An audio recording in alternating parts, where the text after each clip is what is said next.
వందనాలు తెలియజేస్తే సంతోషంగా దేవుని స్తోత్రం చెప్తాం. హల్లెలూయా. మంచిదండి. ఒక పాట పాడుకున్నాం, చిన్న పాట పాడుకొని వాక్యం చదివి అందరికి వచ్చిన పాటనే పరమా జీవము నాకు పరమా జీవము నాకు తిరిగి లేచెను నాతోనున్నా పరమా జీవము నాకు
మంచిదండి. ఎట్లున్నాయి ఎండలు, ఎట్లున్నాయి? చాలా మందిని గమనిస్తున్నప్పుడు మందిరంలోనే ఇట్లుంటే మారు మనసు లేకుండా చనిపోతే నరకంలో ఎట్లుంటుంది ఒకసారి ఆలోచించి. అది అయ్యగారు చెప్తున్నారు, అగ్ని ఆరాధం పురుగు సావద. కాబట్టి దేవుడు నిన్ను నన్ను ప్రేమించి ఇటు రీతిగా మరొక దినాన్ని మన జీవితంలో ఇచ్చి ఉన్నాడు. కాబట్టి దేవుని దృష్టిలో అంగీకారమైన జీవితం జీవిస్తూ దేవుడు చేసిన ప్రతి ఒక్క వాగ్దానాన్ని వ్యక్తిగతంగా మనం స్వతంత్రించుకునే వారిగా మనం ఉండాలి అని దేవుడు కోరుకుంటున్నాడు.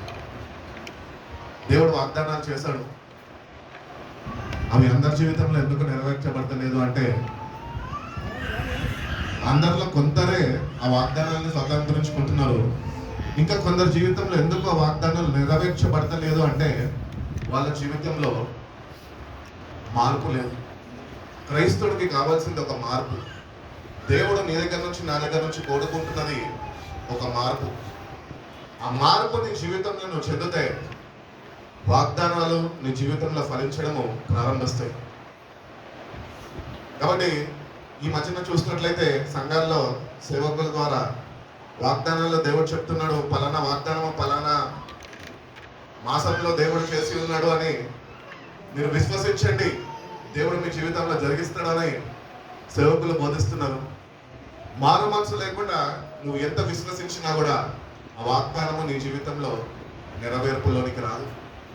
కాబట్టి మొట్టమొదటిగా వాగ్దానాలు తీసుకుంటున్న మనము, వాగ్దానాల సందేశ కూడికకి వెళ్ళి వాగ్దానాలు వింటున్న మనము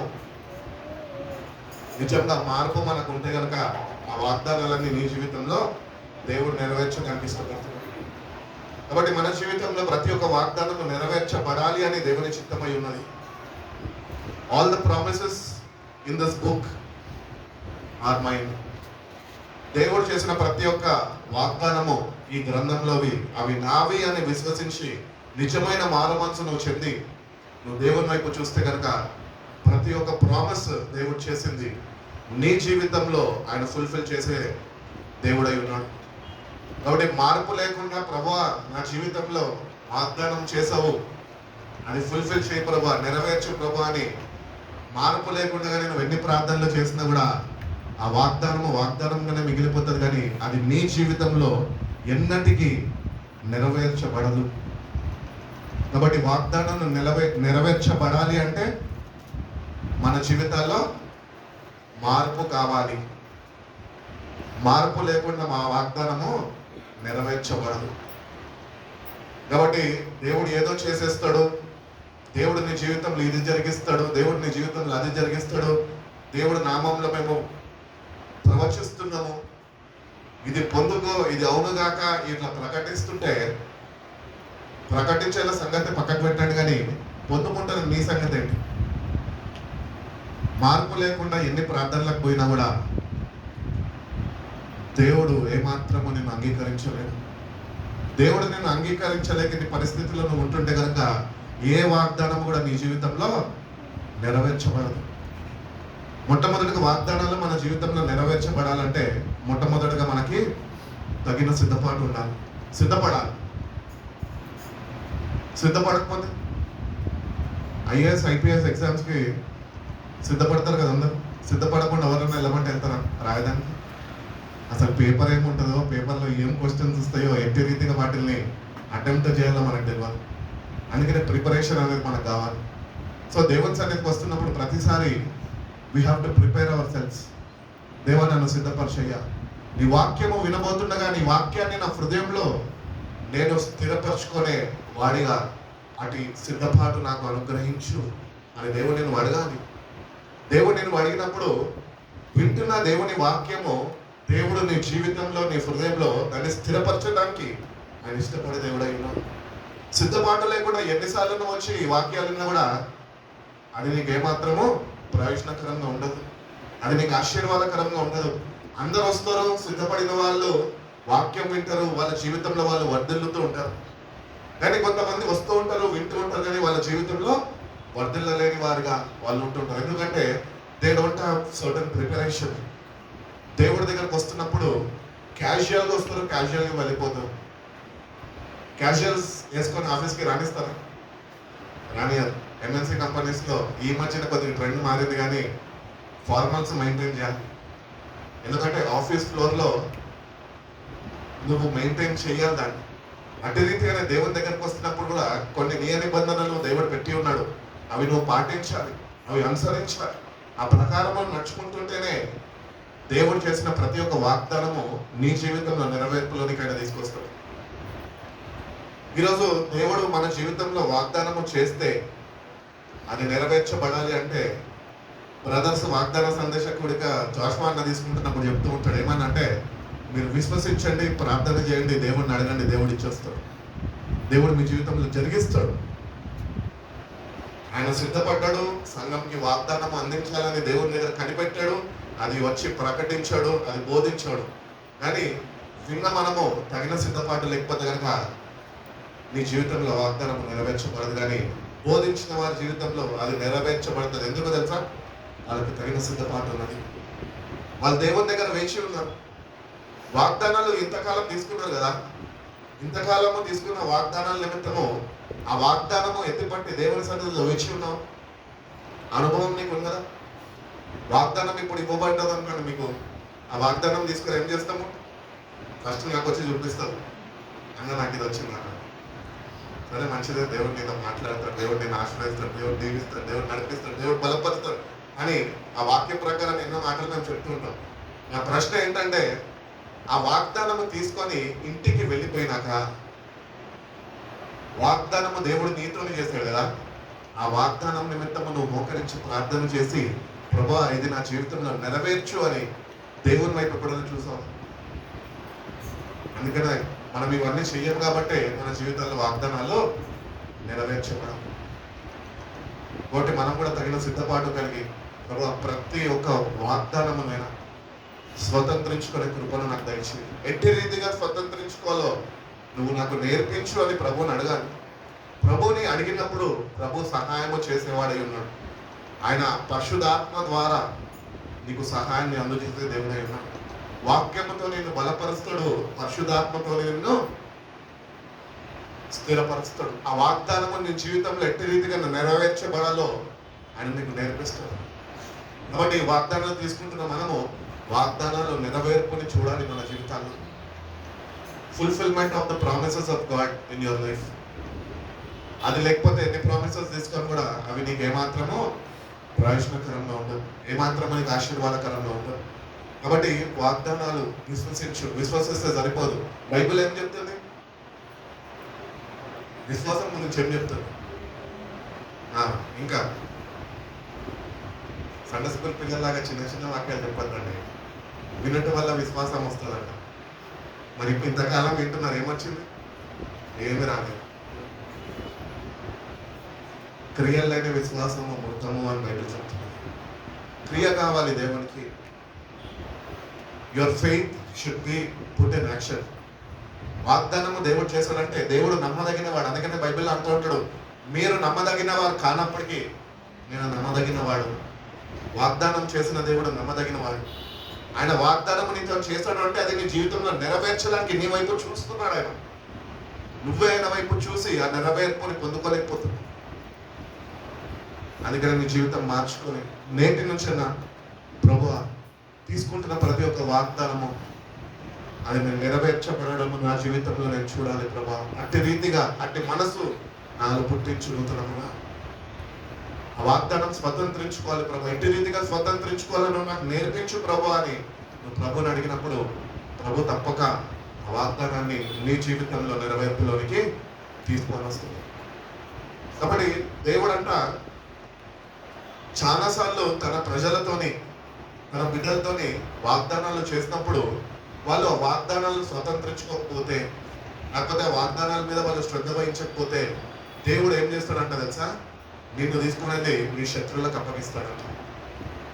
ఎందుకు అంటే నీ శత్రువులకు అప్పగిస్తాడు, వాళ్ళకి నేను అప్పగించినాక అప్పుడు నువ్వు దేవుని దగ్గరకు వస్తావు అని ఆయనకు బాగా తెలుసు. అందుకనే నీ శత్రువులను కూడా నువ్వు ఆయన దగ్గరికి వచ్చి ఆయన చేసిన వాగ్దానము నీ జీవితంలో నువ్వు నెరవేర్చబడాలని నేను శత్రువు చేతికి అప్పగిస్తాడు. ఆ శత్రువుని వాడుకొని ఆ వాగ్దానము నీ జీవితంలో నెరవేరుస్తాడు. అంత గొప్ప దేవుడు మన దేవుడు. మనం స్వతంత్రించుకోవడానికి మనకు ఇంట్రెస్ట్ ఉండకపోవచ్చు. చేశాడులే పర్వాలేదు, నాకు అక్కర్లేదు, నిర్లక్ష్య స్వభావం మనలో ఉండొచ్చు. కానీ దేవుడు చేసిన వాడు ఉట్టిగా ఊరుకున్నాడు. ఆ వాగ్దానము నీతోని చేశాడు కనుక అది నీ జీవితంలో నెరవేర్చబడాలి కనుక దాన్ని ఎట్టి రీతిగా ఆయనకి నచ్చిన విధానంలో ఆ వాగ్దానాన్ని నీ జీవితంలో నెరవేర్పులోనికి ఆయన రాగలిగే దేవుడై ఉన్నాడు. ఆయన తీసుకొని వస్తాడు. కాబట్టి అప్పటి వరకు మనము శత్రువుల చేతకి అప్పగింపబడే వరకు మనము నిర్లక్ష్య స్వభావంతో ఉండొద్దు, కానీ ముందుగానే దేవుని దగ్గరకు వచ్చి ప్రభు నువ్వు చేసిన వాగ్దానం అందు నేను విశ్వసిస్తున్నాను, ఆ విశ్వాసాన్ని క్రియారూపంలో నేను పెడుతున్నాను ప్రభా, ఈ వాగ్దానాన్ని నేను స్వతంత్రించుకొని కృపను నాకు దయచేయి అని దేవుడిని అడిగినప్పుడు దేవుడు తప్పక ఆ వాగ్దానాన్ని నీ జీవితంలో ఆయన నెరవేరుస్తాడు. ఇర్మయా గ్రంథం చూద్దామండి. ఇర్మయా గ్రంథము 29వ అధ్యాయం 9వ వాక్యం ఒకసారి చదవండి. అమ్మ ఎక్కడ చదువుతున్నావు? వాగ్దానం అంటే డైరెక్ట్ అక్కడికి వెళ్ళిపోతావు. 9వ వాక్యం అని చెప్పి వారు నా నామమును బట్టి వాళ్ళు నా నామంని బట్టి అబద్ధ ప్రవచనములను మీతో చెప్పుదురు. నేను వారిని పంపలేదు. ఇదే యెహోవా వాక్కు. చూడండి ఇక్కడ ఏం తెలియజేస్తున్నట్టే, they are prophesying lies to you in my name. నా నామంలో వాళ్ళు ప్రవచిస్తున్నారంట. అంటే మనము ఆత్మతోనే నింపబడినప్పుడు అబద్ధ ప్రవక్తలు ఎవరో వాళ్ళని గుర్తించగలుగుతాం. దేవుని చేత నడిపింపబడే వారు ఎవరినో మనం గుర్తించగలుగుతాం. అబద్ధ ప్రవక్తలు ఎన్ని ప్రవచనాలు ప్రవచించినా ఆ ప్రవచనాలను నువ్వు విశ్వసించి నువ్వు అవి రిసీవ్ చేసుకున్నా కూడా దేవుడు అంటున్నాడు నేను వాళ్ళని పంపిలేదు, వాళ్ళు నా నామంలో మీకు అబద్ధాలు చెప్పుతున్నాను. అందుకనే దేవుని బిడ్డలుగా సంఘంలో ఉంటున్న మనము దేవుని ఆత్మతోనే నింపబడాలి, ఆత్మతోనే నన్ను నడిపించాలి. అందుకనే బైబిల్ చెప్తుంది, ఎందరైతే ఆత్మ చేత నడిపింపబడతారో వాళ్ళు మాత్రమే దేవుని కుమారులై ఉంటారు.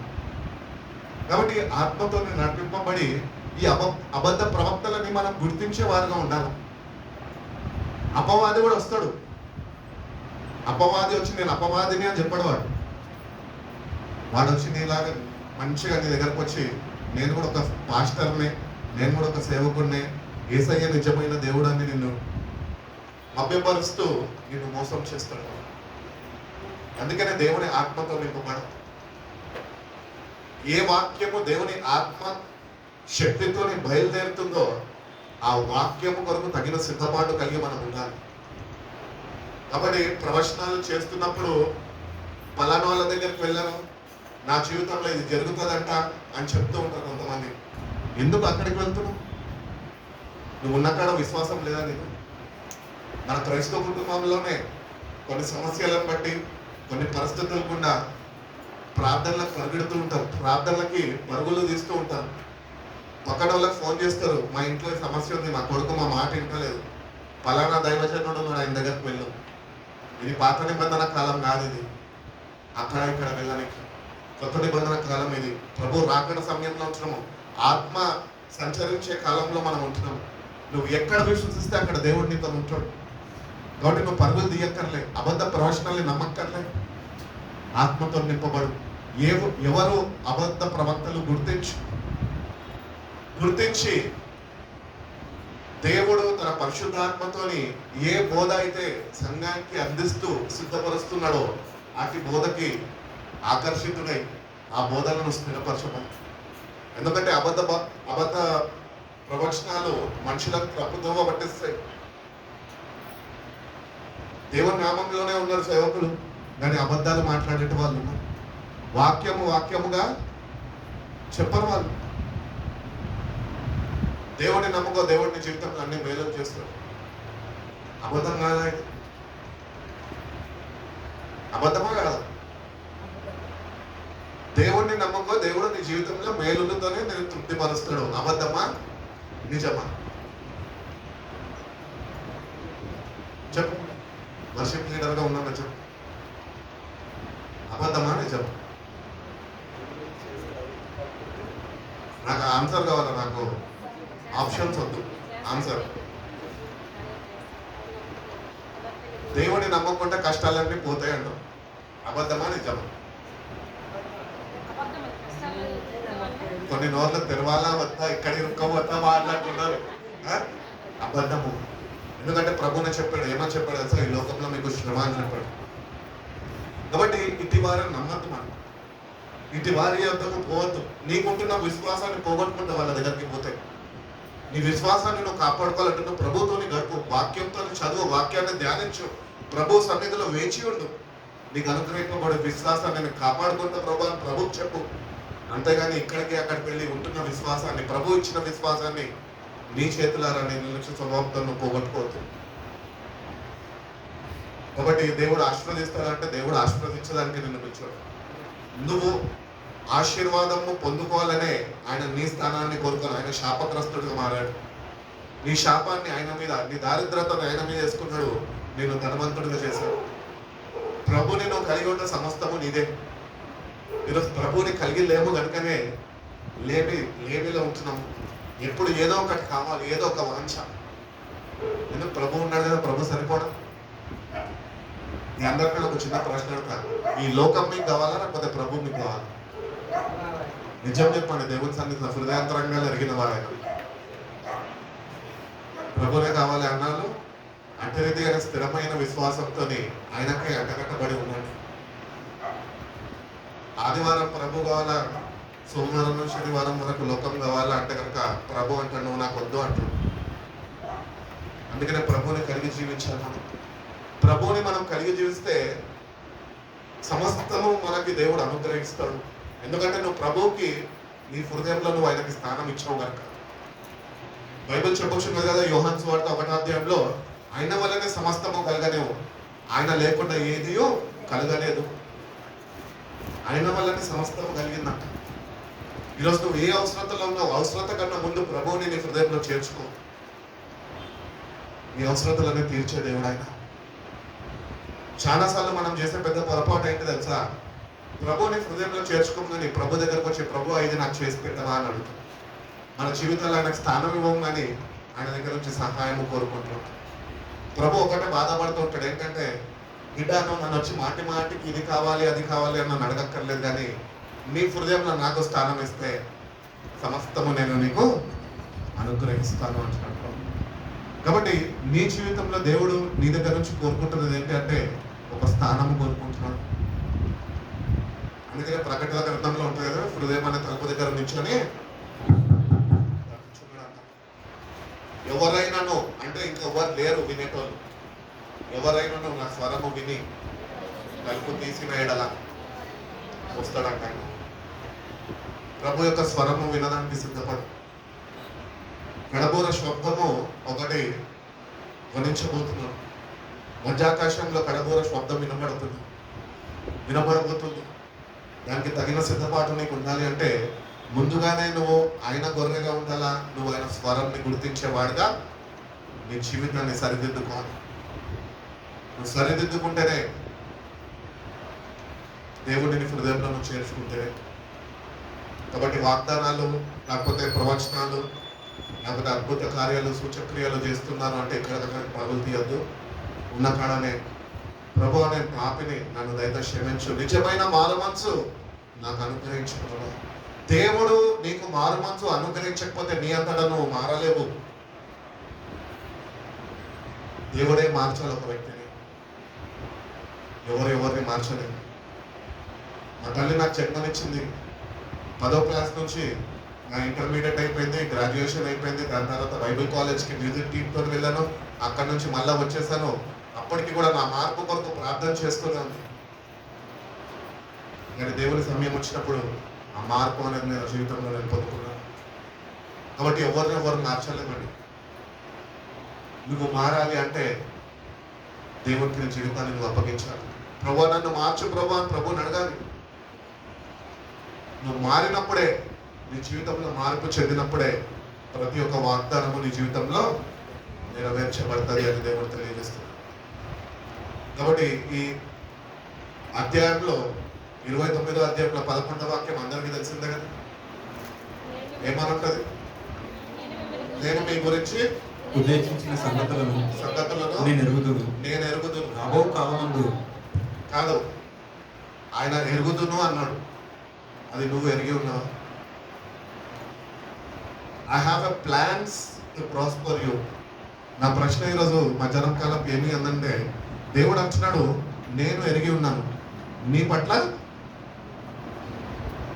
ఏమంటా ఉద్దేశించిన సంగతులు నేను ఎరిగి ఉన్నాను అంటున్నాడు. నా ప్రశ్న ఏంటి తెలుసా ఈరోజు మధ్యాహ్నం కాలంలో, are you in that plan?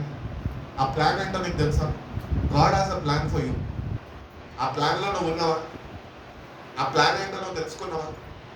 ఆ ప్లాన్ ఎట్టి రీతిగా దేవుడు నేను నడిపిస్తున్నాడు, ఆ ప్లాన్లో నడుచుకుంటున్నావా? ప్లాన్ లేకుండా బిల్డింగ్ కడతారా? మరి ఎట్లా కట్టబడతారు నీ జీవితం? ప్లాన్ ఇస్తేనే ఇంజనీర్ వచ్చి, ప్లాన్ వేస్తేనే వర్కర్స్ వచ్చి పని స్టార్ట్ చేస్తారు. ప్లాన్ లేకుండా నా దగ్గర డబ్బులు ఉన్నాయి, నా దగ్గర ధనం ఉన్నది, భూమి ఉన్నది, ఇదిగోండి మెటీరియల్ తెచ్చి పెట్టేశాను, ఎవరినన్నా వచ్చి కట్టమనంత కడతారా? ఎవడు కట్టాలన్నా, పని వచ్చినోడన్నా, పని రానోడన్నా కట్టాలంటే ఫస్ట్ వానికి ప్లాన్ కావాలి. God has a plan in your life. నా ప్రశ్న ఏంటంటే, ఈరోజు నువ్వు ఆ ప్లాన్లో ఉన్నావా? అది నీకు తెలుసా? ఒకవేళ తెలియకపోతే కనుక దేవుని దగ్గరకు వచ్చి వాక్యం వినేసి వెళ్ళిపోవడం కాదు, కానీ ప్రభా నా పట్ల నువ్వు ఏమి ఉద్దేశించి ఉన్నావో నాకు బయలుపరచు, నాకు తెలియచేయి ప్రభా. ఆ ప్రకారం నేను నడుచుకుంటాను, ఆ ప్రకారం నేను కట్టబడతాను ప్రభా, ఆ ప్రకారం నేను స్థిరపరచబడతాను ప్రభా. నాకు తెలియచేయాలి. ప్రభుని అడగాలి. మన ప్రభుని అడగకుండా God has plan for you అంటే సరిపోయిందా? ఆయనకు తెలుసు ఏ ప్లాన్ కలిగి ఉన్నాడు, మన నువ్వు కూడా తెలుసుకోవాలి కదా. అందుకనే దేవుని దగ్గరకు వస్తున్నాం మనము. God has plans to prosper you. ఒక మంచి భవిష్యత్తును దేవునికి ఇవ్వాలని ఆశపడుతున్నాడు. నువ్వు పాపంలో పడి ఉన్నావేమో, దేవుడు నా జీవితంలో ఇంకా ఏ కార్యాలు జరిగించడు, నా బ్రతికి ఇంతే అనుకుంటున్నావు అని నువ్వు అనుకుంటున్నావేమో, కానీ దేవుడు అంటున్నాడు, I have a plan for you. నేను నిన్ను లేవనెత్తుతాను అంటున్నాడు. Plans to prosper you are not to harm you. నీకు కీడు కలిగించేది కాదు, నీకు మేలు కలిగించేది. కాబట్టి దేవుడు ఆయన ప్లాన్ కలిగి ఉండగా ఆ ప్లాన్లో మనం ఉండాలి అంటే మనం ఏం చేయాలి తెలుసా? మొట్టమొదటిగా దేవుడి దగ్గరికి వెళ్ళి మనం పాపిని అని ఒప్పుకోవాలా. అట్టి రీతిగా ప్రభు నీ ప్లాన్ ఏంటో నాకు తెలియజేయ ప్రభు అని ప్రభుని అడగాలి. అది బయలుపరిచినాక దేవుడు దానిలో నడుచుకోవడానికి ఇష్టపడాలి. నువ్వు చేసిన ప్లాన్ నా జీవితంలో నువ్వు ఫుల్ఫిల్ చేయి ప్రభు అని దేవుడిని అడగాలి. నా పట్ల నువ్వు ఏ ఉద్దేశం అయితే నువ్వు కలిగి ఉన్నావో అది నేను ఎరుగుదును అని చెప్పాడు కదా. మరి నువ్వు ఎరిగి ఉన్నావా? దేవుని దగ్గరకు వచ్చినప్పుడు దేవునితో ఎక్కువ సమయం నువ్వు గడపాలంటే నువ్వు ఆయనతో సంభాషణ కలిగి ఉండాలి. ప్రతి ఒక్కటి అడగాలి దేవుణ్ణి. చిన్నపిల్లడు వాళ్ళ తండ్రిని డాడీ డాడీ ఇదేంటి, డాడీ అదేంటి అని అడుగుతాడో అట్టి రీతిగానే దేవుని బిడ్డలుగా ఉంటున్నా మనము ప్రభుని అడిగి తెలుసుకోవాలి.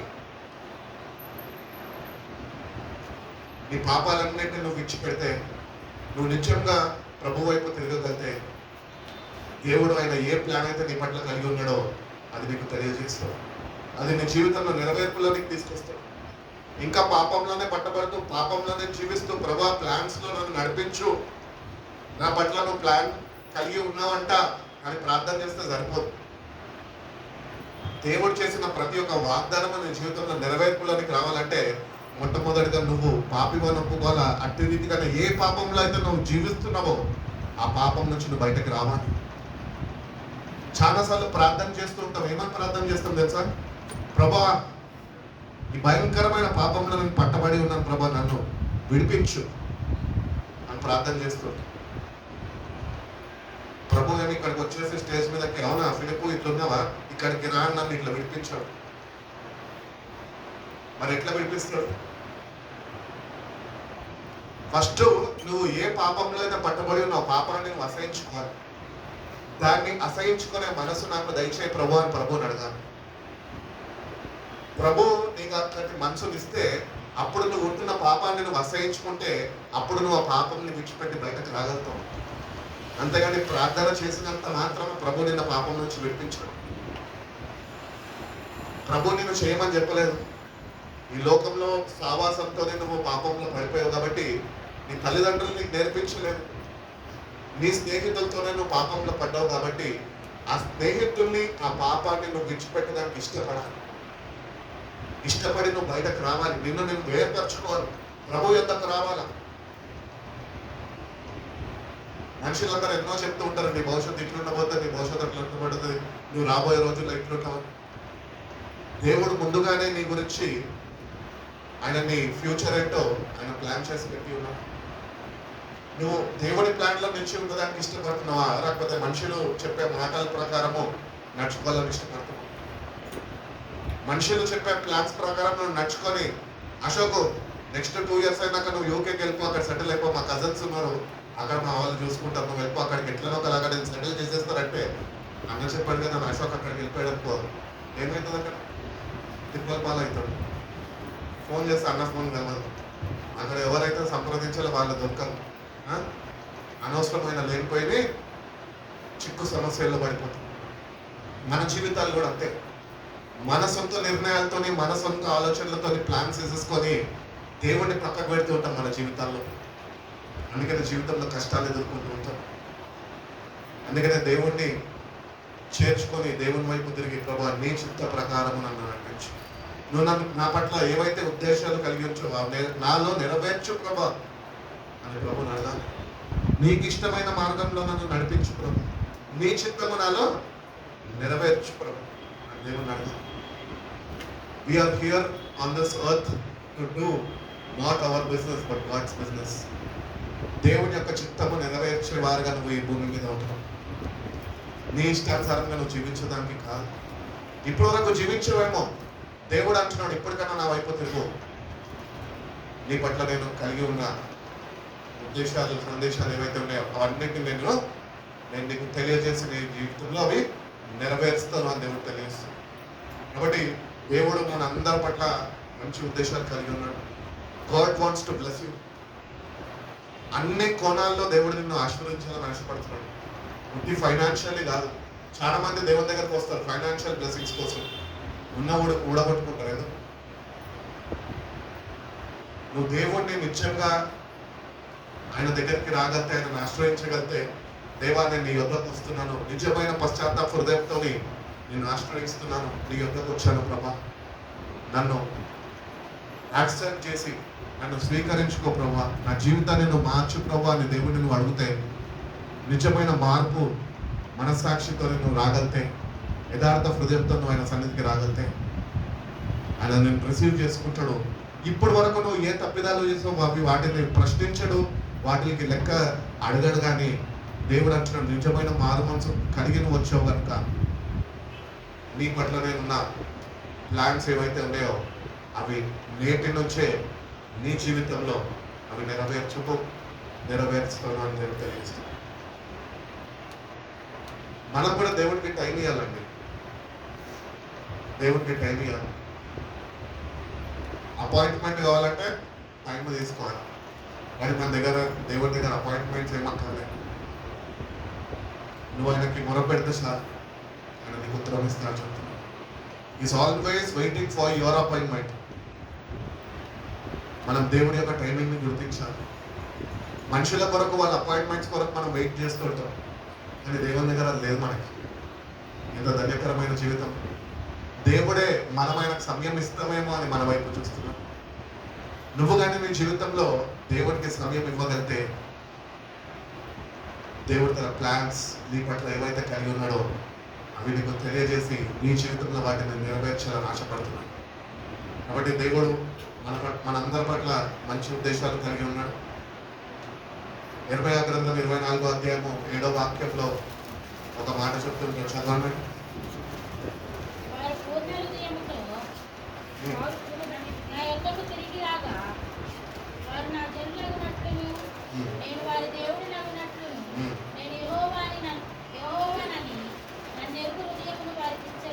నేను యెహోవానని ఎరుగు హృదయము వాళ్ళకి నేను I will give them a heart to know me, to understand me. ఈరోజు దేవుడు తెలుసు, కానీ దేవుడు ఎవరో తెలియదు మనకి. యేసు ప్రభు నీ కొరకు ప్రాణం పెట్టాడో అని తెలుసు, కానీ ఆయన వ్యక్తిగతంగా నీకు ఎవరో తెలియదు. ఇంటి సావాసంలో నువ్వు ఆయనతో ఉంటున్నావు. అందుకని వాగ్దానాలు నీ జీవితంలో నెరవేర్చబడతాయి. కాబట్టి దేవుని దగ్గరకు వచ్చిన మనము నిజమైన మారణాలతో పశ్చాత్తాప హృదయంతో ఆయన దగ్గరకు వచ్చి, ప్రభువా పాపినైనా నన్ను నువ్వు వెతికి రక్షించుకున్నావు, నీ యొద్దకు నేను వచ్చున్నాను, నేను ఆశ్రయిస్తున్నాను, నీ సహాయము నాకు కావాలి ప్రభా, నీ వాగ్దానము నా జీవితంలో నెరవేర్చు, నీ సమయము కొరకు నెరవేర్పు కొరకు నేను వేచి ఉన్నాను, please lord fulfil it in my life అని దేవుడిని అడిగితే, నువ్వు వెయిట్ చేస్తుండగా ఆయన పని ప్రారంభిస్తాడు. మనం వెయిట్ చేయకుండా దేవుడిని పని చేయమంటే చేస్తాడా? చేయాలి. కౌంటర్ దగ్గరికి వెళ్తాం, బిల్లు కట్టడానికి లైన్ ఉంటుంది. లైన్ ఉంటే ఏం చేయాలి? బిల్లు అక్కడ పెట్టేసి కట్టుకో అంటే బిల్లు కట్టుకుంటుంది పోయి. వెయిట్ చేయాలి. నీ పని కావాలంటే నువ్వు వెయిట్ చేయాలి. అదే సేమ్ దేవుని దగ్గర కూడా అప్లికబుల్ అవుతుంది. నువ్వు దేవుని సన్నిధిలో వెయిట్ చేస్తే దేవుడు వాగ్దానము ఏదైతే పొందుకుంటావో వాగ్దానాన్ని పట్టుకొని ప్రభు I'm waiting in your presence లో, నీ సన్నిధిలో వేచి ఉన్నాను ప్రభు. నువ్వు ఎప్పుడైతే వేచి ఉండడం ఆయన చూడగలుగుతాడో యథార్థ హృదయంతో ఆయన పని ప్రారంభిస్తాడు. ఎంటర్ కొడతాడు అంతే, కీబోర్డ్లో ఎంటర్ కొట్టినట్టు పని ప్రారంభమవుతుంది. మనం బిల్లు కట్టేగానే డబ్బులు కట్టేగానే వాడు లెక్క చూసుకొని నేమ్ అంతా కొట్టేసి ఏం కొడతాడు, ఎంటర్ కొడతాడు. ఎంటర్ కొట్టగానే ఏమైతుంది నెక్స్ట్ ప్రింటర్ వర్క్ చేయడం ప్రారంభిస్తుంది, ప్రింట్ చేయడం ప్రారంభిస్తుంది. అట్టి రీతిగానే వాగ్దానము నీ జీవితంలో నెరవేర్చగలుగుతాడు. కాబట్టి you have to wait in God's presence. ఆయన సన్నిధిలో వేచి ఉండడము నేర్చుకోవాలి. వేచి ఉండి ఆయన చేత నీ ప్రతి ఒక్క అవసరతని ప్రతి ఒక్క పనిని ఆయన ద్వారా చేయించుకోవాలి. ఆయన చేసి పెట్టే దేవుడే. ఆయన నీకు తోడుగా ఉండి అన్ని విషయాల్లో నీకు ఆయన సహాయం చేస్తాను అని దేవుడు తెలియజేస్తాడు. కాబట్టి దేవుడు తెలియజేసే రీతిగా ఆనాడు దేవుని ప్రజలు ఆయనకి లోబడక వాళ్ళ ఇష్టానుసారంగా వాళ్ళు జీవిస్తూ వాళ్ళు చెరపట్టబడి బాబిలోనికి తీసుకొని వెళ్ళిపోయారు. అక్కడ 70 సంవత్సరాలు వాళ్ళు బానిసత్వంలో ఉంటుండగా అది ముగించే కాలం వచ్చినప్పుడు దేవుడు వాళ్ళకి చెప్తున్నాడు, I have a plans to prosper you. మనం చాలాసార్లు మన జీవితాల్లో వేసాడిపోయి అనుకుంటుంటాం నా జీవితం ఇంకా ఇంతే అని. కానీ ఎక్కడైతే నీ జీవితం ఇంతే అనుకుంటావో అంతే అనుకున్న సమయంలోనే దేవుడు తన ప్లాన్ అండ్ పర్పస్ని ఆయన ప్రారంభిస్తాడు. కాబట్టి ఓపిక సహనంతో దేవుని సన్నిధిలో వేచి ఉందంట. నిజమైన మారు మనసుతోని మనము దేవుని దగ్గరికి రావాలి. మారు మనసును దేవుని సన్నిధిలో నువ్వు దేవునికి కనపరచగలిగితే దేవుడు తన వాగ్దానాన్ని నీ జీవితంలో నెరవేర్చగలుగుతాడు. మారు మనసు లేకుండా పరలోక రాజ్యం ఎవ్వరు చేరరు అని బైబిల్ చెప్తుంది. ఒకడు తిరిగి జన్మిస్తేనే నూతన జన్మ నీకు కావాలి. వాగ్దానాలను స్వతంత్రించుకోవాలంటే నువ్వు మారాలి. ఆ మార్పు నువ్వు చెందాలి. ఎప్పుడు చెందుతావు? మార్పు ఎప్పుడు చెందుదామండి? రావు కాలం ఉందా? ఈ కాలం ఉంది, ఆ కాలం ఉంది, అప్పుడు పొందుతా ఇప్పుడు ఉందంటే పోయే కాలం వచ్చిన వరకు పోతాం. మనం మార్పు లేదు, వాగ్దానం లేదు. అందుకనే సమయం ఉన్నప్పుడే సమయంని పోనీ యొక్క సమయంని సద్వినియోగపరుచుకొని దేవుని సన్నిధిలో వేచి ఉంది. ప్రభా ప్రతి ఒక్క వాగ్దానాన్ని నేను స్వతంత్రించుకునేవాడిగా, నీ చిత్తాన్ని నేను జరిగించేవాడిగా నా జీవితాన్ని నువ్వు మార్చేయ అని ప్రభుని అడిగినప్పుడు ప్రభు తప్పక నీకు నాకు సహాయం చేస్తాడు. యోహాను సువార్త 17వ అధ్యాయం చూడండి. ప్రభు ప్రార్థన.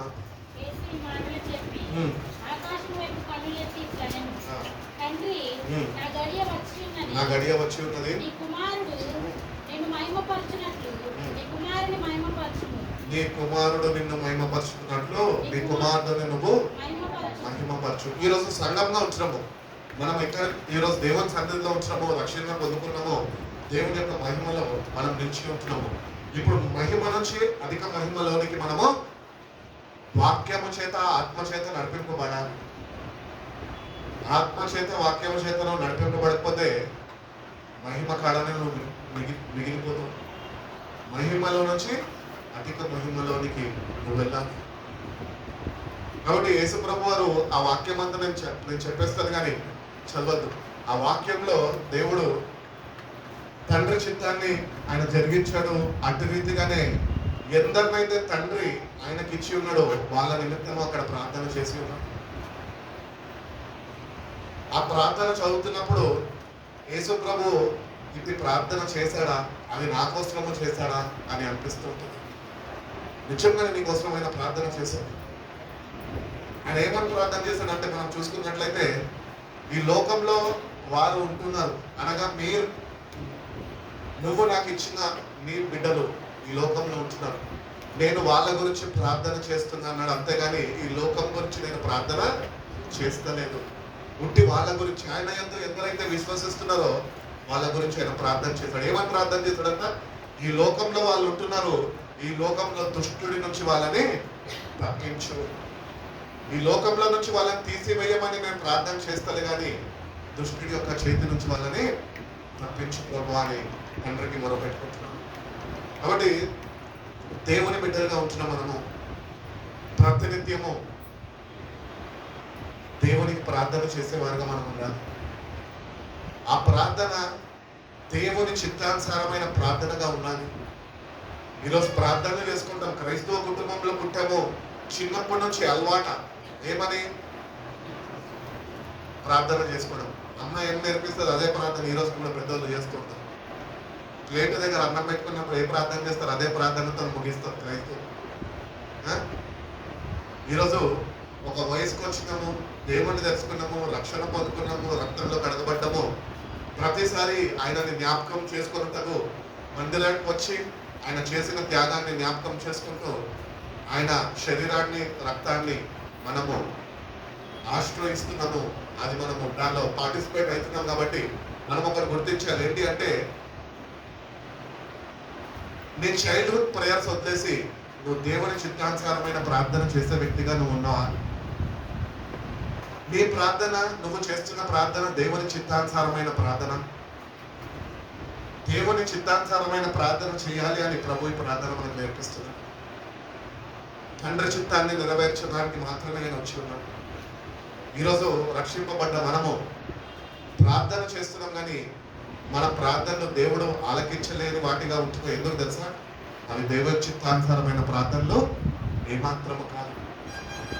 కాబట్టి నీ ప్రార్థన జీవితము, నీ ప్రార్థన విధానము మార్పు చెందాలి. ప్రార్థన చేయడం నాకు నేర్పించు అని శిష్యుని అడిగారు. అంటే రీతిగానే నీ గదిలో నువ్వు ప్రార్థన చేసేయడం కాదు. బాప్తిజం తీసుకున్న పలానా సంఘానికి వెళ్తాం, బలమైన ప్రార్థన చేస్తాం, నాలాగా మా సంఘంలో ఎవరు ప్రార్థన చేయరు, నేను మంచి ప్రార్థన పరుణ్ణి అని అనుకోవడం కాదు. నువ్వు ఎన్ని ప్రార్థనలు చేసినా ఆ ప్రార్థనలో ఎవరికి అక్కర్లే. దేవునికి ఏం కావాలి తెలుసా? దేవుని చిత్తానుసారమైన ప్రార్థన. దేవుని చిత్తం ఏంటో తెలుసుకొని ఆయన చిత్తము నెరవేర్చబడడానికి ప్రార్థన చేసేవాడిగా నువ్వు ఉండాలి. దేవుని చిత్తము తెలుసుకొని దాన్ని నువ్వు నెరవేర్చబడే ప్రార్థన నువ్వు కలిగి జీవించాలి. దేవుని చిత్తం అటు రీతిగానే మన జీవితంలో నెరవేర్చబడుతుంది. నీ ఇష్టానుసారంగా నువ్వు ప్రార్థన చేసుకుంటే దేవుని చిత్తం నెరవేర్చబడుతుందా? నెరవేర్చబడదు. కాబట్టి నువ్వు ఎట్టి ప్రార్థనలు చేస్తున్నావు నాకైతే తెలియదు కానీ నేటి నుంచి నా దేవుని సన్నిధిలో మోకరిస్తున్నప్పుడు ప్రార్థన నాకు నేర్పించయ్యా, నీకు ఇష్టమైన నీ చిత్తానుసారమైన ప్రార్థన నా నోట నుంచే. అంటే ప్రార్థనను నాకు నేర్పించు ప్రభు అని ప్రభుని అడగాలి. వాక్యాధారమైన ప్రార్థన మనం కలిగి జీవించాలి. మన వాక్యాధారమైన ప్రార్థన ఏమో మనం ఏం చేస్తాం? వాక్యంని పక్కన పెట్టి ఇష్టానుసారమైన ప్రార్థన చేసుకుంటాం.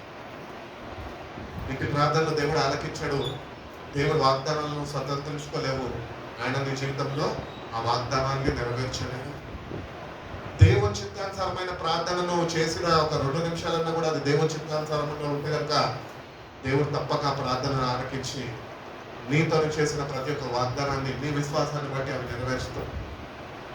అందుకనే దేవుని యందు సంపూర్ణ విశ్వాసమును కలిగి జీవించాలి. దేవా, ఇది నువ్వు చేసావు, నా పట్ల నువ్వు నాకు ఇది చెప్పావు, నువ్వు ఇది జరిగిస్తావు ప్రభా, ఇది నా విశ్వాసం. విశ్వాసాన్ని కనపరచు. ఎక్కువసేపు ప్రార్థనలో గడుపుతారు కానీ వాళ్ళకి నచ్చినట్టు, వాళ్ళకి తోచినట్టు, వాళ్ళ జ్ఞానంతో, ఈ లోక జ్ఞానంతో వాళ్ళు ప్రార్థనలు చేస్తూ ఉంటారు. పరలోకపు జ్ఞానముతో నింపబడి ప్రార్థన చేసే వాళ్ళగా మనము మార్చబడాలి అని దేవుడు కోరుకుంటున్నాడు. ఇంకొక మాట చెప్తూ ఉంటాడు. అక్కడ ఏం చెప్తూ ఉంటాడు అంటే 18వ వాక్యం చదవండి. 17, 18. సత్యమందు వాళ్ళని ప్రతిష్ఠింప చేయుము, నీ వాక్యమే సత్యము. కాబట్టి ప్రతి ఒక్క దేవుని బిడ్డ రక్షణ పొందుకున్నవాడంట ప్రభు ప్రార్థన, ప్రభు చిత్తమును నెరవేర్చబడే వాడిగా ఉండాలి అంటే వాక్యమందు ప్రతిష్ఠింప చేయబడాలంట. నువ్వు వాక్యమందు ప్రతిష్ఠింప చేయబడ్డం అంటే ఏంటి చెప్పాలి? వాక్యమందు ప్రతిష్ఠింప చేయ ప్రార్థన చేస్తున్నాడు. ఈ వాక్యమే సత్యం. వాక్యమందు ప్రతిష్టన అంటే వాక్యము మీద సంపూర్ణంగా దేవుని మాట మీద ఆధారపడి జీవించడమే. దేవుడు తన వాక్యము నుంచి మాట్లాడుతున్నాడంటే ఆ వాక్యము దేవుని నోటి నుంచి బయలుదేరింది కనుక అది కార్యసిద్ధిని కలిగజేసే మళ్ళా తిరిగి ఆయన యొక్కకు వెళ్తుంది ఆ వాక్యం సరిస్తుంది. కాబట్టి దేవుని బిడ్డలుగా రక్షణ పొందుకుంటే సరిపోదు, కానీ ప్రభు యొక్క ప్రార్థనలో నువ్వు కూడా పాలిభాగస్తుడుగా వాక్యమందు ప్రతిష్ఠింప చేయబడాలి. దేవుణ్ణి అడగాలి, ప్రభువా నీ వాక్యమందు నన్ను ప్రతిష్ఠింపజేయి. ఇప్పుడు నేను ఉన్నాను, వెళ్ళి ప్రార్థన చేసుకుంటున్నాను. ప్రభువా యోహాను సువార్త 17వ అధ్యాయము 18వ వాక్యము, ప్రభువా నీ వాక్యమందు నన్ను ప్రతిష్ఠింపజేయి ప్రభువా అని ప్రార్థన చేసుకున్నంత మాత్రాన దేవుడు నన్ను వాక్యమందు ప్రతిష్ఠింపజేస్తాడు. మరి నేను వాక్యమందు ప్రతిష్ఠింప చేయబడాలంటే ఏం చేయాలి? వాక్యాన్ని చదవాలి, వాక్యాన్ని ధ్యానించాలా, ధ్యానించిన వాక్యమందు విశ్వసించాలా, అది నా హృదయంలో నేను భద్రపరచుకోవాలి. అప్పుడే నేను వాక్యం చేత ప్రతిష్ఠింప చేయబడతాను. సత్యము నాలో నిలిచి ఉంటుంది. ఈ వాక్యమే సత్యము. ఆ వాక్యం నీలో లేకుండా, ఒకవేళ సత్యవాక్యము నీలో లేకపోతే నీలో ఏమన్నట్టు? నీలో అబద్ధం ఉన్నట్టు. వాక్యమందు ప్రతిష్ఠింప చేయబడలేదు ఇంకా. అందుకనే కీర్తనకారుడు కూడా అంటూ ఉంటాడు, దివారాత్రులు దాన్ని ధ్యానించేవాడు ధన్యుడు. 119వ కీర్తన 105వ వాక్యంలో అంటాడు, నీ వాక్యము నా పాదములకు దీపము, నా త్రోవకు వెలుగై ఉన్నది అంట. వాక్యమందు ప్రతిష్ఠింప చేయబడాల ప్రతి ఒక్క క్రైస్తవుడు. నన్ను ప్రతిష్ఠించు ప్రభు అని ప్రభు దగ్గర వేచి ఉండాల, వాక్యాన్ని ప్రేమించాలా, వాక్యాన్ని చదవాలా, వాక్యాన్ని ధ్యానించాలా. ఈరోజు నేను ఎందుకు ఈరోజు బైబిల్ చదవగలుగుతున్నా, బైబిల్ ధ్యానించగలుగుతున్నా, బైబిల్తో సమయం గడపగలుగుతున్నా తెలుసా? మా నాన్న చేసిన గొప్ప భాగ్యం ఏంటంటే నాకు ఒక నోట్బుక్ కొనిచ్చేటోడు. మార్నింగ్ ఏమో ప్రవోక్స్ రాయి, ఈవినింగ్ ఏమో సాంగ్స్ రాయి. రోజు బుక్ కంప్లీట్ అయ్యే వరకు నువ్వు రాసుకో. ఇంకా ప్రిన్సిపల్ గారు కదా, ఆయన అందరికీ ప్రిన్సిపల్, నాకు కూడా ప్రిన్సిపల్. ఇంకా లోబడాలి కదా రాసేటువంటి కొంచెం. ఆ అలవాటు నాకు ఆ రోజు చేశాడు కాబట్టి అది నాకు బయటికి ఈరోజు పనికొస్తుంది. వాక్యాన్ని చదవాలి, వాక్యాన్ని ధ్యానించాలని, వాక్యం చేత నన్ను వెలిగించు ప్రభా, నా మనోనేత్రాన్ని వెలిగింప చేయి ప్రభా అని నువ్వు వాక్యం అడగాలి. నీ మనోనేత్రాలు వెలిగింపబడ్డప్పుడు నువ్వు సత్యాన్ని గుర్తించగలుగుతావు. ఏది సత్యము ఏది అబద్ధము నువ్వు గుర్తించగలుగుతావు. ఈరోజు సత్యమేమో తెలియదు, అబద్ధమేమో తెలియదు. ఎవరు చెప్పిన వాడిని నమ్ముతాం, అందుకనే మోసపోతూ ఉంటాం. సాతాను కూడా వస్తాడు, వాక్యం చెప్తాడు, మన మాటలు వింటాము, మోసపోతాం. లాస్ట్కి మన ఫైనల్ గోల్ ఏమన్నా తెలుసా? దేవుడు అనుగ్రహించిన రక్షణను కాపాడుకోవాలి. అందుకని ఎవరో చెప్తే వినడం కాదు, కానీ మనంతటా మనము కూర్చొని ధ్యానించినప్పుడు ప్రభు మనతో మాట్లాడుతాం. అట్టి సావాసం మనకు కావాలి. అట్టి రీతిగా నీ సావాసాన్ని ప్రభుతోని నువ్వు బలపరచుకో. ఎక్కువ వాక్య ధ్యానము నీకు కావాలి. పరలోక జ్ఞానంతో నువ్వు నింపబడాలి. నీ జ్ఞానంతో నన్ను నింపు ప్రభు అని దేవుని అడగాలి. అందుకని బైబిల్ చెప్తున్నది, మీ తలంపులు నా తలంపులు వంటివి కావు. మరి ఆయన తలంపులు ఏంటో తెలుసుకోవాలంటే నువ్వు ఆయనతోనే గడిపే వాడిగా ఉండాలి. ఆయన చిత్తం ఏంటో తెలుసుకోవాలంటే నువ్వు ఆయనతోనే గడిపే వాడిగా ఉండాలి. ఆయనతోని గడిపినప్పుడే ఆయన ఏంటో నీకు తెలుస్తుంది, నువ్వేంటో ఆయనకు తెలుస్తుంది. నువ్వు దేవుని బిడ్డగా గుర్తింపు పొందుకుంటే సరిపోదు, కానీ నువ్వు ఆయనకి ఇష్టడుగా, ఆయనకి ప్రియుడుగా, ఆయనకి సమీపస్తుడుగా నువ్వు జీవించాలి అని ఆయన కోరుకుంటున్నాను.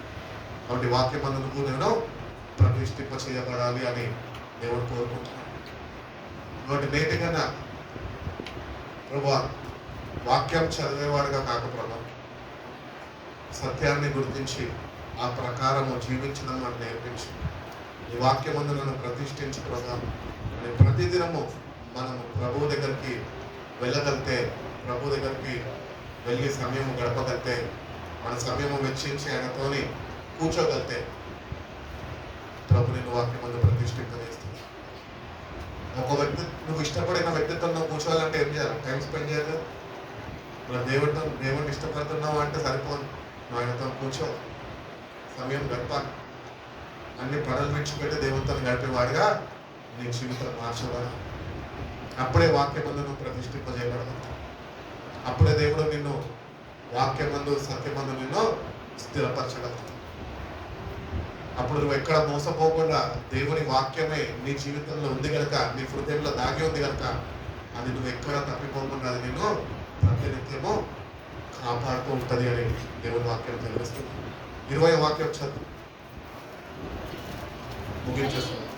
నీవు నన్ను పంపితివని లోకం నమ్మనట్లు నా యందు నీవును నీ యందు నేనుతో ఉండులాగున వారును మన యందు ఏకమై ఉండవలెనని వారి కొరకు మాత్రము నేను ప్రార్థించుకోలేదు. వారి వాక్యము వలన నా యందు విశ్వాసం ఉంచు వారందరూ ఏకమై ఉండవలెనని వారి కొరకు ప్రార్థించుచున్నాను. చూడండి, తండ్రి నువ్వు నేను ఏకమై ఉన్నట్లు వారు కూడా ఏకమై ఉండాలి. మన దేవుడు త్రియేక దేవుడు, తండ్రి కుమార పరిశుద్ధాత్ముడు. దేర్ ఇస్ యూనిటీ అనేది ఉన్నది అక్కడ. కాబట్టి మనం కూడా ఏకమవ్వాలి. ఆయనతో వాక్యంతో నింపబడాలి, వెలుగుతో నింపబడాలి, సత్యంతో నింపబడాలి. ఆయనతో నువ్వు ఏకమవ్వాలి. ఆయన సత్యవాక్యము నీ జీవితంలో నిన్ను మార్చాలి. ఆ వాక్యంతో నువ్వు నింపబడాలి. ఆయన దృష్టికి అంగీకారంగా నిందారహితుడుగా ఉండాలి అని దేవుడు కోరుకుంటున్నాడు. కాబట్టి దేవుని దగ్గరకు వచ్చిన మనము దేవునితోనే సమాధాన పడి జీవిస్తున్నాము. వాళ్ళు ఇద్దరు ఏకమైనట్లు నువ్వు ఆయనతోనే అట్టి సావాసం కలిగి ఉన్నావా? ప్రభుతోనే ఏకమై ఉన్నావా? ప్రభునే ఎక్కువగా నీ జీవితం అందుకోనే జీవిస్తున్నావా? నాకు ఏది ఉన్నా ఏది లేకపోయినా నా వాక్యం నాకు ఉంటే చాలు, నా ప్రభు నాతో ఉంటే చాలు అనుకో అటు జీవితం అనేది. లేకపోతే ఏదో భక్తి చేయాలి కాబట్టి చేస్తున్నాను, దాని తర్వాత మా వాళ్ళు ఉన్నారని చెప్పి ప్రభుని విడిచిపెట్టి వాళ్ళతో కలిసి జీవిస్తున్నాను. ప్రభుతో ఏకమవ్వాలి. అట్లా జీవితం నువ్వు ప్రభుని అడిగి పొందుకోవాలి. ప్రభు నీతోని నేను ఏకమవుతాను, ప్రభుత్వాన్ని కలవాలి, ప్రభుత్వాన్ని సావాసం బలపరచుకోవాలి. ప్రభు యొక్క మాట యొక్క సంపూర్ణ విశ్వాసము నువ్వు కనపరిచే వాడిదను ఉంటే ఆయన వాక్యము నీ జీవితంలో అది నెరవేర్చే వాడిగా ఆయన ఉన్నాడు. ఒకటి విశ్వాసంతో ఆయన వాక్యాన్ని నువ్వు రుజువు చేసుకో. ఆయన ఎందుకు విశ్వసించిన వారి కొరకు ఆయన ప్రార్థన చేస్తున్నాడు. ఈరోజు శిష్యులు కొరకు ప్రార్థన చేశాడు, అటు రీతిగా ఆయన ఎందు విశ్వసించిన వారు కొరకు ప్రార్థన చేశాడు. ఇదంతా ఎప్పుడు అంటే ఆయనకి సిల్వకి వేయబడక ముందు ఆయన ప్రార్థన చేసి ఉన్నాడు, ప్రభు యొక్క ప్రార్థన. అని ఇంకొక మాట మనం గమనించాలి. ఏంటి తెలుసా? ఆయన మృత్యుంజయుడై పునరుద్ధానుడై తిరిగి లేచి మృత్యుంజయుడై తండ్రి కుడి పార్శ్వాన కూర్చొని నేటికి కూడా ఆయన విజ్ఞాపన చేస్తున్నాడు. ఈ still interceding in our behalf. నీ పక్షాన ఆయన దేవుని దగ్గర వేడుకుంటున్నాడు. కాబట్టి ఆయన పనిలో ఆయన ఉన్నాడు, నీ పనిలో నువ్వు ఉన్నావా? నిత్యంగా నమ్మకత్వాన్ని కనపరుస్తూ ఆయనని వెంబడిస్తున్నావా? ఆయన మాటకి లోబడి జీవిస్తున్నావా? సత్యంని వాక్యమందు ప్రతిష్ఠింపజేయబడి సత్యముతోని నువ్వు జీవిస్తున్నావా? ఒకవేళ లేకపోతే కనుక నీ జీవితాన్ని నేటికన్నా మార్చుకోని ప్రభా, నీ ప్రార్థన ద్వారానైనా నేను వాటి జీవితం నేను జీవించే బిడ్డగా నువ్వు నాకు నేర్పించు అని ప్రభు నేర్పిస్తుండగా నేర్చుకొని నీ జీవితాన్ని ప్రభుకి నువ్వు అప్పగించుకో. రోమిల రాసిన పత్రిక 8వ అధ్యాయం చూడండి. 8వ అధ్యాయం 24వ వాక్యం. నిరీక్షణ కలిగిన వారమై రక్షింపబడితిమి. కనబడినప్పుడు నిరీక్షణతో పని ఉండదు. చూచుచున్న వాటి గురించి ఎవడు నిరీక్షించును? మనము చూడని దాని గురించి నిరీక్షించిన ఎడల ఏంటి నిరీక్షణతో మనం ఓపికతో చూడాల్సింది? మనకు కనబడనిది నిరీక్షిస్తున్నది ఓపికతోని మనము చూస్తున్నది దేని కొరకు? ఆయన రాజ్యము కొరకు. ప్రభు తన రాజ్యముతోని ఆయన దిగి రాబోతున్నాడు. ఓపికతోనే నిరీక్షణతోనే మనం ఎదురు చూసే వారిగా ఉండాలి. ఆ రాజ్యాన్ని చూడలే కానీ విశ్వసిస్తున్నాం, దేవుడు రాబోతున్నాడు. ప్రభు యోహాను సువార్త 14లో అన్నాడు కదా, మీ హృదయాన్ని కలవరపడనివ్వదు, నా తండ్రి ఇంటి అనేక గృహాలు నేను వెళ్ళి సిద్ధపరిచి నేను మళ్ళా మీ యొద్దకు వస్తాను, నేను ఎక్కడున్నానో మీరు కూడా నాతో ఉండే రీతిగా నేను వచ్చి మిమ్మల్ని తీసుకొని వెళ్తాను. So we just believe that God is going to come back and take us home. ఆయన వచ్చి ఆయన గృహానికి మనని తీసుకొని వెళ్తాను. ఓపిక సహనంతో నిరీక్షణతో ఎదురు చూసేవారుగా మనము ఉండాలి. మనం ఇంకా చూడలేదు దేవుని రాజ్యాన్ని. దేవుని రాజ్యం ఎక్కడుందని బైబిల్ చెప్తున్నది? చనిపోయినాక పిల్లలకి ఏం చెప్తారు? తాత ఎక్కడ పోయింది, అమ్మమ్మ ఎక్కడ పోయిందంటే దేవుని రాజ్యం. అని బైబిల్ చెప్తున్న దేవుని రాజ్యం ఎక్కడ ఉన్నదంటే మీ మధ్యలోనే ఉన్నది. దేవుని రాజ్యం మీ మధ్యలోనే ఉన్నది అని వాక్యం చదివిస్తుండగా ఒక ప్రశ్న కలగాలి. ఏంటి తెలుసా?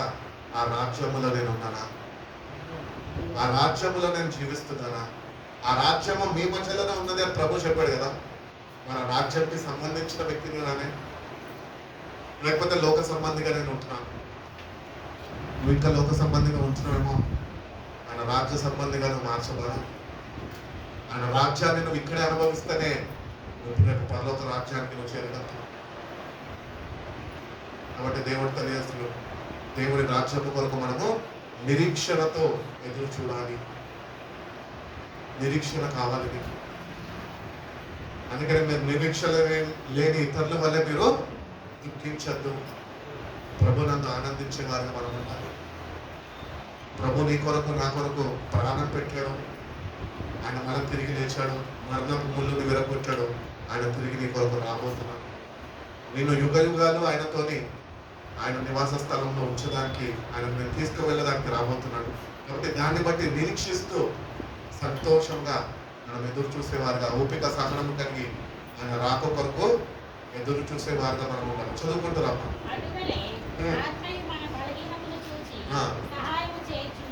పరిశుద్ధాత్ముడు కూడా మనకి సహాయము చేయొచ్చు. మన బలహీనతను చూసి ఆయన మనకు సహాయపడుతున్నాడు అన్న. చదువు. ఎలాగూ ప్రార్థన చేయవలనో మనకు తెలియదు కానీ మూర్ఖులతో ఆత్మ తానే మన పక్షముగా విజ్ఞాపన చేయుచున్నాడు. కాబట్టి దేవుడు తన ఆత్మని పంపి ఉన్నాడు. అందుకని తన ప్రభు అన్నాడు కదా శిష్యులతోనే, నేను వెళ్ళుట మంచిది, నా నామంలో తండ్రిని వేడుకొని మరొక ఆదరణకర్తని మీ వద్దకు పంపుతాను, నేను మిమ్మల్ని అనాథులుగా విడిపను అన్నాడు.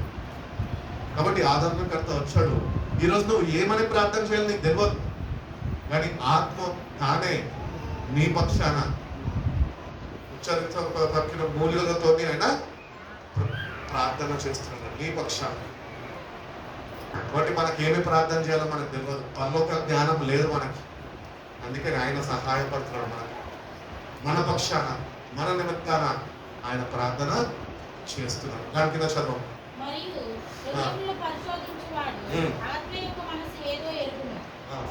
పరిశోధించేవాడు ఆత్మ యొక్క మనసు ఎంతో ఎరుగును. ఎలాగనగా దేవుని చిత్త ప్రకారము పరిశుద్ధుల కొరకు పరిశుద్ధుల కొరకు విజ్ఞాపన చేయుచున్నాడు. పరిశుద్ధులు ఎవరు? పరిశుద్ధులు ఎవరు? కొంతమందిని చూస్తే పరిశుద్ధులుగా పిలుస్తాం. ఎందుకు?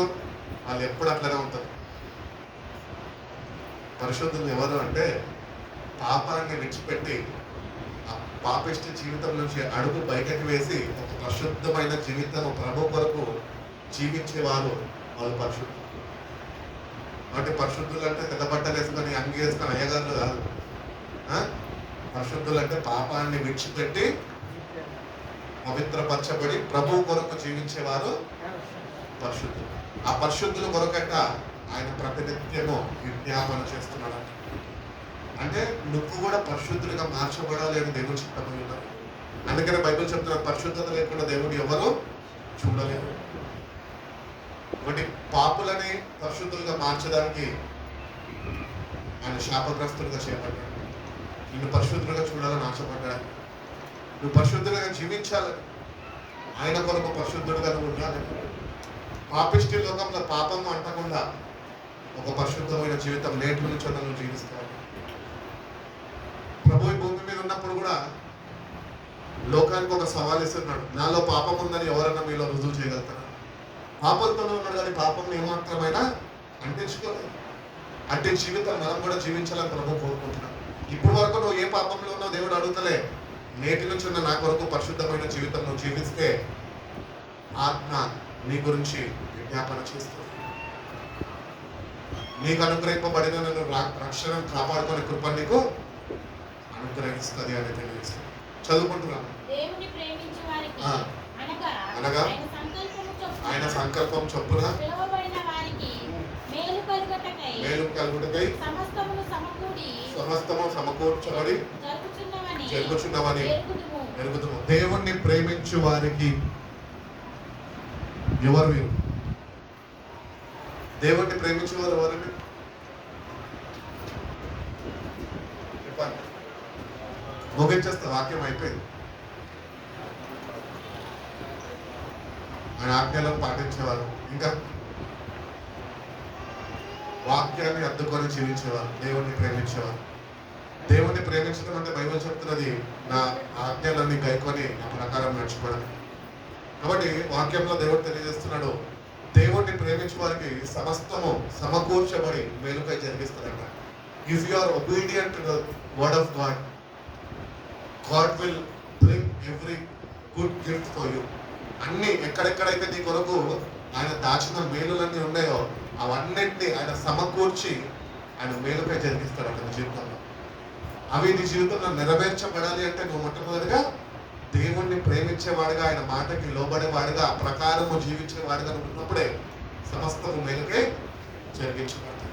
కాబట్టి దేవుని బిడ్డలుగా ఉంటున్న మనము దేవుణ్ణి ప్రేమించే వారికి సమస్తము మేలుకై జరిగిస్తా ఉంటున్నాం. నీ జీవితంలో ఇంకా మేలుల కొరకు ఎదురు చూస్తున్నావేమో, ఆ మేలులు నీ జీవితంలో నెరవేర్చబడాలి అంటే మొట్టమొదటిగా నువ్వు దేవుణ్ణి ప్రేమించేవాడుగా నువ్వు ఉండాలి. దేవుణ్ణి ప్రేమించు. దేవుడి తప్ప ఈ లోకంలో ఏది ప్రేమించినా కూడా అన్ని వ్యర్థమే. ఒక రోజు ఉంటే ఒక రోజు నిన్ను విడిచిపెట్టి వెళ్ళిపోతుంది. కానీ దేవుని ప్రేమ శాశ్వత కాలం నీతో ఉండేది. అది నిన్ను కోరుకున్నది, నీ కొరకు తన ప్రాణాన్ని అర్పించినది, కల్వరి శిలువలో రక్తము కార్చినది. అంత గొప్ప ప్రేమ దేవుని. ఆ ప్రేమలో మనం నిలిచి ఉండాలని దేవుడు కోరుకుంటున్నాడు. ఆ ప్రేమలో మనం ఆ ప్రేమ కలిగి జీవించాలని దేవుడు కోరుకుంటున్నాడు. పౌలు కూడా అంటున్నాడు, ప్రేమ లేని వాడిని అయితేనేదో వ్యర్థుండే. దేవుని ప్రేమ మనలో లేకపోతే, దేవుని ప్రేమ మనం రుచి చూడకపోతే మన బ్రతికంత వ్యర్థమే. కాబట్టి మనము దేవుడిచ్చిన రక్షణని దృష్టించి దాన్ని కాపాడుకునే ప్రక్రియలో ఉంటున్నాం. కాబట్టి దేవా, నిన్ను ప్రేమించేవాడుగా నా కొరకు అన్ని సమకూర్చి మేలుకై నువ్వు జరిగిస్తావని నేను విశ్వసిస్తున్నప్పుడు నీ మాటకి లోబడి నేను జీవిస్తాను. నా ఇష్టానుసారంగా నేను ఏమాత్రం జీవించను కానీ ప్రభా, నీ చిత్తాన్ని నేను నెరవేర్చేవాడుగా నేను ఉంటాను ప్రభా అని ఒక తీర్మానం చేసుకుంటే కనుక దేవుడు తప్పక నీ జీవితంలో నువ్వు ఆయన ప్రేమిస్తున్నావు కనుక ఆయన నేను తప్పిస్తాను. కీర్తనకారుడు అంటారా, ఆయన నన్ను ప్రేమిస్తున్నాడు కనుక నేను అతన్ని తప్పించాను. భయంకరమైన మర్మ స్థితుల నుంచి దేవుడు నిన్ను తప్పిస్తాడు. అపవాది చేతి నుంచి దేవుడు నిన్ను తప్పిస్తాడు. ఎందుకంటే నువ్వు ఆయన ప్రేమిస్తున్నావు కనుక. నిరూపించుకో నీ ప్రేమని దేవుడికి. Prove your love to God today. ఈరోజు నువ్వు చేయాల్సింది ఒకటే, ప్రభావ నేను నిజంగా నేను ప్రేమిస్తున్నా ప్రభావ అని నువ్వు నిరూపించుకోకపోతే నీ జీవితంలో దేవుడి వాగ్దానాలు అన్నీ ఏవైతే ఇప్పటి వరకు చేశాడో అన్నీ ఆయన సమకూరుస్తాడో అవన్నీ జీవితంలో నీ మీదకి ఆయన జరిగిస్తాడు. దేవుడు అటువంటి కృప మనందరికీ అనుగ్రహించి మనం నడిపించిన దాకా మనం మూసుకున్నాం. చిన్న ప్రార్థన చేసుకుంటున్నాం. ప్రతి ఒక్కరు మోకరిస్తాం. పరిశుద్ధుడా, ప్రేమ కలిగిన సేవ గొప్ప తండ్రినైనా మమ్మల్ని ఎంతగానో ప్రేమించి ప్రభావ మరొక దినమునైనా మా జీవితంలో మేము అనుగ్రహించిన విధానం బట్టి మీకు స్తోత్రాలు ప్రభా. ఈ పరిశుద్ధ దినమునైనా మందిర ఆవరణలో ఇంత రీతిగా మేమందరం కలుసుకుని ప్రభా నీ నామములను స్తుతించడానికి, నేను కీర్తించడానికి, నేను కొనియాడడానికి ప్రభావ, నీ వాక్యాన్ని ధ్యానించడానికి ప్రభావ నువ్వు ఇప్పటి వరకునైనా మేము మాకు తోడుగా ఉంటే మమ్మల్ని నడిపిస్తున్న విధానం బట్టి మీకు స్తోత్రాలు ప్రభా. మాను ప్రభావ మా పట్టణమైనా మీరు ఎన్నో ఉద్దేశాలు కలిగి ఉన్నారో నీ వాక్యంలో శ్రమించే ప్రభావ. నిజంగానైనా అవన్నీ మా జీవితంలో నెరవేర్చబడాలి అంటే ప్రభా, నిజమైన మారు మనసు కలిగి ప్రభా నీ వైపు తిరుగుతే కనుక ప్రభా మేలుతో నేను మేము తృప్తిపరుస్తారని తెలియజేశారు ప్రభా. అటు రీతిగానే ప్రభా మీరు మాకు తోడుగా ఉండండి. మా నిమిత్తమునైనా మేము ప్రార్థన చేసి ఉన్నారు ప్రభా. ఈ పరిశుధాత్మనైనా నేటికి కూడా నైనా మాతో నుండి నన్ను మమ్మల్ని బలపరిచి నడిపిస్తూ మా పక్షాన నుండి ప్రభా విజ్ఞాపన చేస్తుంది. దాన్ని బట్టి కూడా నీకు వందనాలు ప్రభా. అవును ప్రభా, నేను ప్రేమించే వారుగా నీ మాటకి లోబడే వారుగా ప్రభా ప్రతి దినమునైనా ఈ వాక్యాన్ని చదువుతూ వాక్యాన్ని ధ్యానిస్తూ వాక్యం చేత ప్రతిష్ఠింప చేయబడి ప్రభా ఈ వాక్యం అందు సంపూర్ణ విశ్వాసం కలిగి ఎటు రీతిగా జీవించాలో మీకు నేర్పించండి ప్రభా. ఎటు రీతిగా నీ వాక్యం ఆధారం చేసుకొని ప్రభా ముందుకి నడుచుకోవాలని మీరు మాకు నేర్పించండి. మీరు మాకు తోడుగా ఉండండి. అనే విషయాల్లో మీ సహాయం అనుగ్రహించండి ప్రభా. నువ్వు చేసిన త్యాగాన్ని బట్టి నీకు వందనాలు ప్రభా. నేను జ్ఞాపకం చేసుకోబోతుండగా ప్రభా నీ బిడ్డలు మీరు దర్శించండి. ప్రతి ఒక్క బిడ్డనైనా మీరేనైనా బలపరచండి ప్రభా. యథార్థ హృదయంతో ప్రభా ప్రతి ఒక్క పాపాన్ని నేను సన్నిధిలో ఒప్పుకొని ప్రభా మీరు అనుగ్రహిస్తున్న పాప క్షమాపణ పొందుకొని ప్రభా నీ దృష్టికి అంగీకారమైన జీవితము జీవించే కృపను ప్రతి ఒక్క బిడ్డ యోగ్యకరమైన రీతిలో ప్రభా ప్రతి ఒక్కరినైనా ఈ ప్రభు సంస్కారంలోనైనా మేము పాలిభాగస్తులుగా మేము వెళ్ళబోతుండగా ప్రభా మీరే మాకు తగిన సిద్ధపాటు మీరు మాకు దయచేసి ప్రభా మీరే మాకు తోడుగా ఉండి ముందున్న కార్యక్రమం అంతటినైనా మీరేనైనా ఈ నామానికి మహిమకరంగా మీరు జరిగించుకుంటున్నాము. యేసయ్య పరిశుద్ధ నామంలో ఈ ప్రార్థనకి వేడుకొచ్చిన పరమ తండ్రి.